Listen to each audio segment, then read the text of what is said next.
Hi, Rishi Sunak. I've got so much to say, but such little time. My name is John Watt, and I'm one of the COVID vaccine injured in this country. I want you to look into my eyes, Rishi Sunak, and I want you to look at the pain, the trauma, and the regret I have in my eyes. We have been left with no help at all. Not only am I in here that's vaccine injured, there's another man over there whose life's been ruined by that COVID-19 vaccine. I know people who have lost legs, amputations. I know people with heart conditions like myself, Rishi Sunak.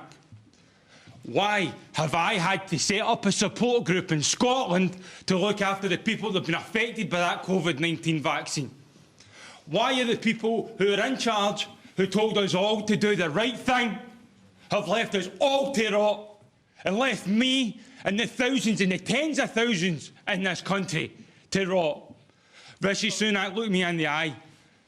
When are you going to start to do the right thing? The vaccine damage payment scheme is not fit for purpose. In Scotland right now, according to the yellow card system, there are over 30,000 people that have had an adverse reaction to that vaccine and 200 deaths. John, thank you very much indeed for your question. It's time for you to start doing the right thing, Mr. Rishi Sunak, and the rest. You've made a really strong point, John. Prime Minister. Yeah, John, well, I'm very sorry to hear about your personal circumstances, and you said someone over here also seems to have suffered by a similar thing. Now, obviously, I don't know about the individual situation that you're in. We're silenced. Well, on social media and everything. Okay. We are silenced.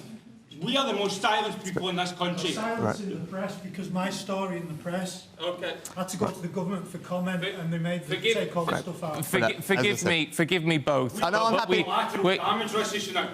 No one. Okay. John, no one is saying. No one's saying you yeah. Okay. I've lost my house, my wife, and a successful career. And sir, you raised some very valid points, I'm sure. What I've got to say is, though, we haven't got you on microphone, and as you know, we've got to get through this.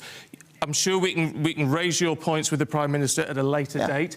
But in the meantime, Prime Minister, if you could cover the issue. I'm very happy to. So there is a vaccine compensation scheme that's in place, as you alluded to, in the NHS. Obviously, everyone individually will work through their cases. It's difficult for me to comment on anyone's individual case. I'm sure you'll appreciate that. I'm very happy to go and look at the cases, and I'm sure you'll get them to the team here. I mean, I'm very saddened and shocked to hear that you've been silenced by anybody. That is surprising to me, so please do get your details to Stephen and the team, and I will happily take that away. Of course, you should be able to speak about your experience, what's happened to you, and as I said, we have a compensation scheme in place for that, and I'll make sure that we're working through that. Obviously, I think you'll appreciate it's hard for me to comment on your specific circumstances, just not knowing them, and those things are... Forgive me, sir, we haven't got a microphone on this, so our viewers and listeners won't be able to hear. I think the last thing I'd say is, you know, we went through a pandemic, like everyone else.